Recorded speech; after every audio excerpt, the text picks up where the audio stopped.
انا جايبك النهارده في اقدم منطقه صناعيه في مدينه نصر، عمرها يوصل ل 50 سنه، شارع نصر ابو الفرج. انا عن نفسي اول مره جاي هنا، مليان صناعيه، يعني جميع انواع الصناعيه هنا. تعال اوريك بقى احنا جايين لمين. السلام عليكم. ازيك يا ابو زياد؟ عامل ايه يا باشا؟ ابو زياد ده من الناس المحترمه القديمه اللي هم شغالين في السمكره، صح؟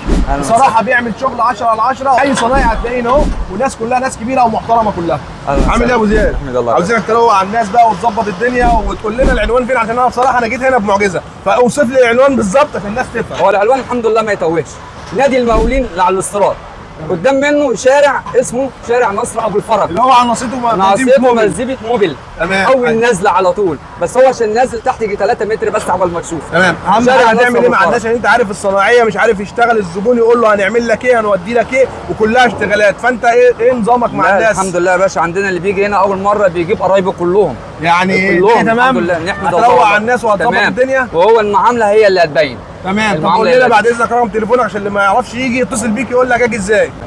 احمد ابو زياد 010 11 60 2 3 3 8. قول لي بقى في التعليقات، عشان في ناس كتيره بتقول لي مش عارف انت بتجيب صناعيه في اخر الدنيا. انا جايب لك اهو صناعيه من قلب مدينه نصر، تعرف بقى شارع نصر ابو الفرج ده ابو زياد والصناعيه اللي هنا، ولا ما تعرفش؟ وقول لي بعد كده نجيب لك صناعيه منين ان شاء الله، عشان باذن الله هنروح اي مكان ونجيب لك ناس انت ما تعرفهاش. اهم حاجه ادعمنا بلايك واشتراك عشان خاطر نجيب لك احسن صناعيه في مصر باذن الله.